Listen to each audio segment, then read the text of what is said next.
Caps has a new secret mid laner that he's been spamming in solo queue. The shift from enchanters over to melee supports is really starting to come into fruition. Are Hecarim and Udyr still viable after their 12.18 nerfs? We'll be covering all this and much more as we give you guys a complete update on the solo queue meta, thanks to the help of our challenger players and using the most recent data. But before we get into it, be sure to check out SkillCapped if you want to truly get better at League of Legends. We're the only service that offers a money-back guarantee if you don't climb at least 5 divisions while actively using our service.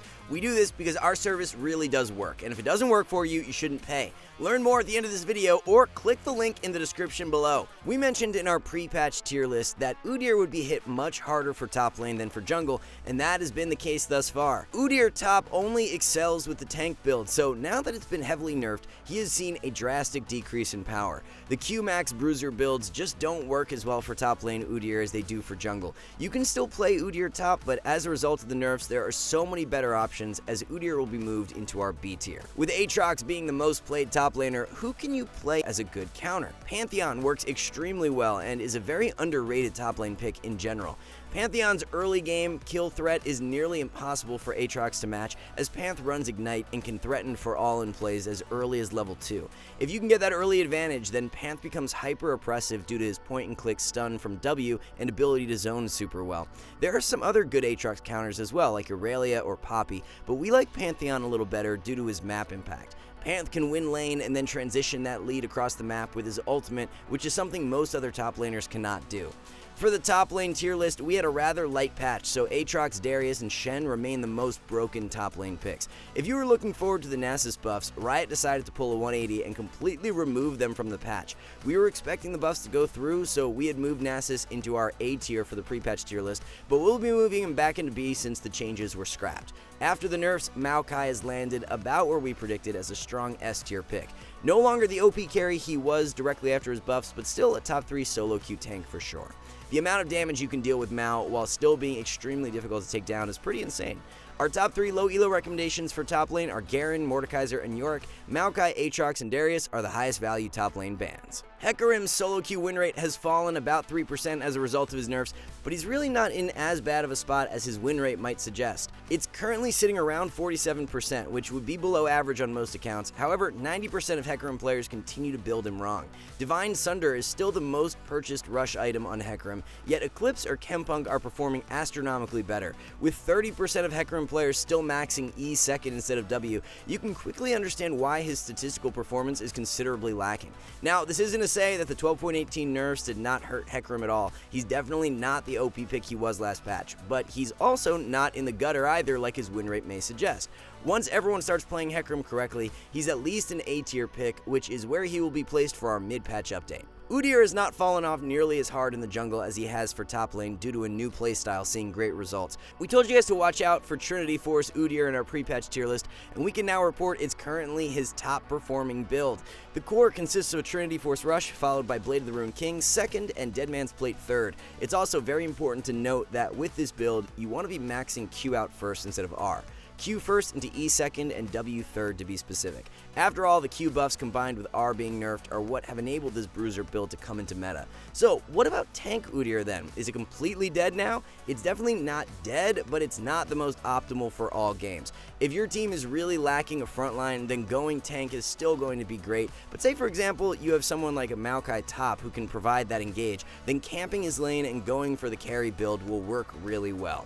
For the jungle tier list, we have Fiddlesticks and Master Yi leading the charge above everyone else. Kayn nerfs have definitely removed him of his OP status, but he's still in a really good spot. Due to Red Kayn's Q being nerfed, Blue Kayn has started winning more in 12.18. Prowlers and Eclipse actually win more than Gore Drinker now, which isn't something we've seen in a long time. Also, important to note, if you're going for Blue Kayn, then grab First Strike as the keystone in place of Conqueror. You don't get as much value running Conqueror with a burstier setup, as the extra gold and upfront burst from First Strike works a little better. In regards to the Lee Sin buffs, he has become a little stronger but remains weaker than 95% of solo queue junglers. Optimal low elo junglers to climb rank the fastest are Amumu, Master Yi, and Bel'Veth. Hecarim, Master Yi, and Bel'Veth are 3 of the best jungle bans. Our analysts are constantly looking into pro players' match histories to try and find any new trends, and we have a crazy one to report for 12.18.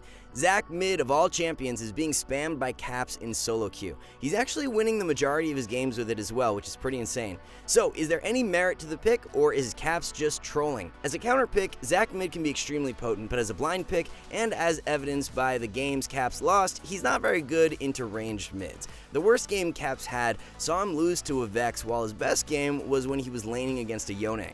Playing Zac into melee mids can be super free, especially if your jungler plays around the lane. Zac's gank assist is incredibly strong as he can Q a minion, Q the enemy to knock them up, and follow with a guaranteed E hit. The core build for Zac is a Sunfire Rush into Demonic Embrace second. Third item depends on the enemy composition. Rune Page is different than what you would run in the jungle, as you take Conquer instead of Aftershock. Secondary runes are Second Wind and Revitalize. As for Zac's tier list placement, he will find a spot in our A tier. Mid lane did not see any direct changes for 12.18, so we continue to rate Zed, Victor, and Vex as the most optimal mid lane carries. A Victor build we are seeing more and more pros lean towards this patch is Liandry's into Lichbane. It's a super underrated build if the enemy comp has multiple health stackers. Of course, against majority squishies though, a Luden's into Shadow Flame is the way to go. Over the past couple patches now, Viego has actually been performing better as a mid laner than a jungler. Showmaker has even been playing Viego mid in solo queue. Viego mid is kind of similar to the Zac in the sense that it's an incredible counter in the correct spots, but at the same time, it's not really blind pickable.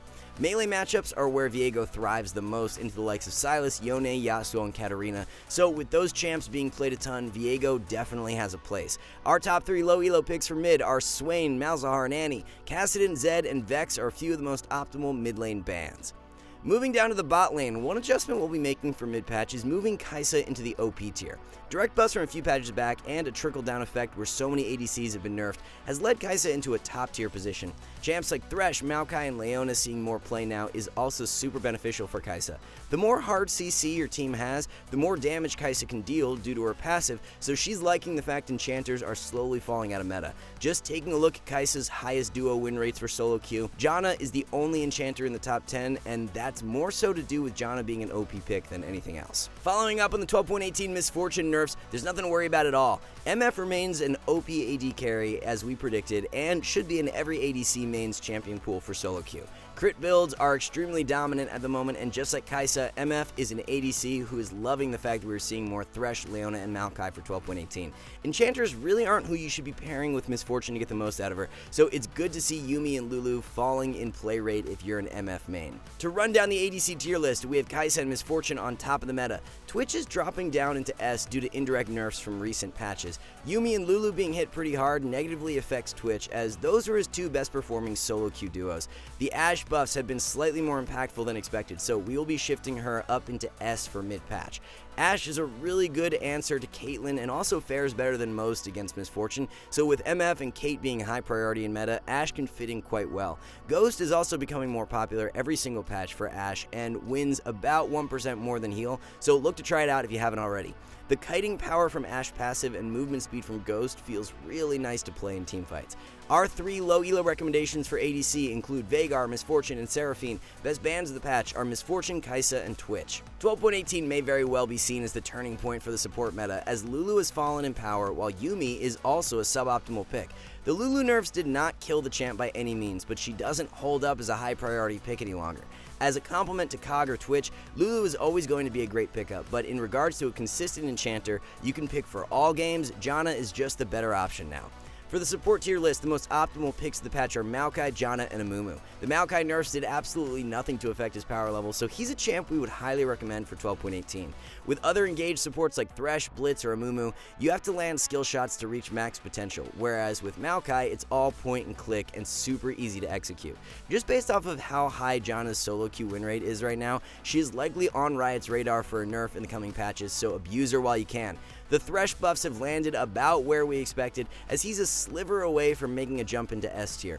Even though Thresh's E was buffed heavily at max rank, a Q max is still the more optimal route. Cooldown on Q drops by 8 seconds when you get it maxed, which is just too good to pass up on. Q first, W second, and E last is the skill order for Thresh in 12.18. The best low elo supports of the patch are Amumu, Brand, and Zyra. Janna, Amumu, and Pyke are who should be banned the most due to their high play rates and relative power levels. Alright guys, before we wrap this up, let's tell you a little more about SkillCapped. So, we offer a 5-division rank up guarantee, and think that's a pretty crazy thing to offer. It's like a gym membership guaranteeing you'll get ripped. Your local gym would go bust if they offered that, right? Not us. We've offered this for years because our service really does work. It works so well, in fact, that we're able to produce by far the largest catalog of premium league guides on the internet. We add over 20 videos a week, with over 1,600 guides curated into over 100 courses no one can compare. We've also sent challenger players into ELO Hell 714 times and counting, where they commentate how to carry live. They also respond to all questions asked. Sign up today for as little as $6.99 a month if you are serious about improving.